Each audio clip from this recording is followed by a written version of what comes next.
Magandang tanghali, May 25 ngayon, 9:53 sa umaga. Galing ako sa Central, 9 o'clock yung ferry na nakuha ko. Bali, fast ferry ngayon, lahat ng pupunta dito sa Muiwo. Pinapayagan na ngayon yung bike sa loob. Mga 35 minutes, nasa pier ka na ng Muiwo. Tapos ito, nagtutulak ako paakyat. Summer na ngayon, kaya mainit. Pahinga muna ng konti. May na naman sa taas. 1:20 na ng hapon. Nandito ako sa baba ng drop sa bike park. Pumunta ako kanina sa may pump truck para sa jump. Tapos may nakita akong mga kaibigan. Doon si Mikmik, si Melay. Tapos may nakilala pa akong bago, si Keith. Yun, nag-practice ng jumps. Pakiramdam ko, mas okay yung feeling nitong full suspension kaysa sa hardtail. Pero nung tinignan ko yung video, ang pangit pala. Kaya yun, doon na lang ako nag-practice. Tapos medyo maganda ng konti naman. Siguro nasanay na ako sa full suspension kasi tinutulungan. May rebound, bumabalik yung pag-pump ko. Pero pangit pa rin yung body position at saka timing. Kaya hindi pa masyado okay.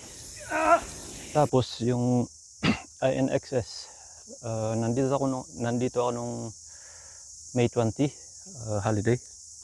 Tapos binaba ko yun. Ang oras ko sa hardtail, 2 minutes 22. Tapos bumaba ako kanina, inurasan ko 2 minutes 20. Kunti lang diferensya pala. So parang lagano diferensya yung kuwan ko. Hindi ko na ma-maximize yung advantage nitong full suspension. Tapos inulit ko na naman, nakadalawang run na ako sa INXS. Kasi yun ang purpose ko, ba't ako pumupunta dito sa Muiwo, yung nauulit ko yung trail nung 2 minutes 19 seconds. So isang segundo lang ang diferensya. Pumadyak-padyak na ako nun. Ang alam ko yung isang corner na medyo may konting wall, dati na umakit ako sa wall, ngayon nag-aalanganin na, bumabagal. Tapos pag nakikita ko yung may lumot na matigas na lupa, parang feeling ko dudulas ako. Kaya siguro ako nagme-minor.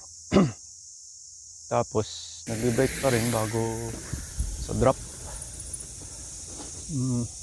Yun yung diferensya. Medyo may konting airtime na yung ibang features, pero yun nga, hindi naman pala ganun kalaki yung advantage niya.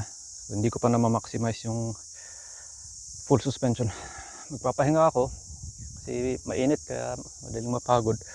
Tapos bababa ako sa Savage. Habulin ko yung 2:00 na ferry. Tapos baka ewan ko kung aantayin ako doon nung sikith kasi naiwan niya yung shades niya. Kinuha ko, ibababa ko. Baka sasalubong doon sa baba. So yun, kita-kits sa baba.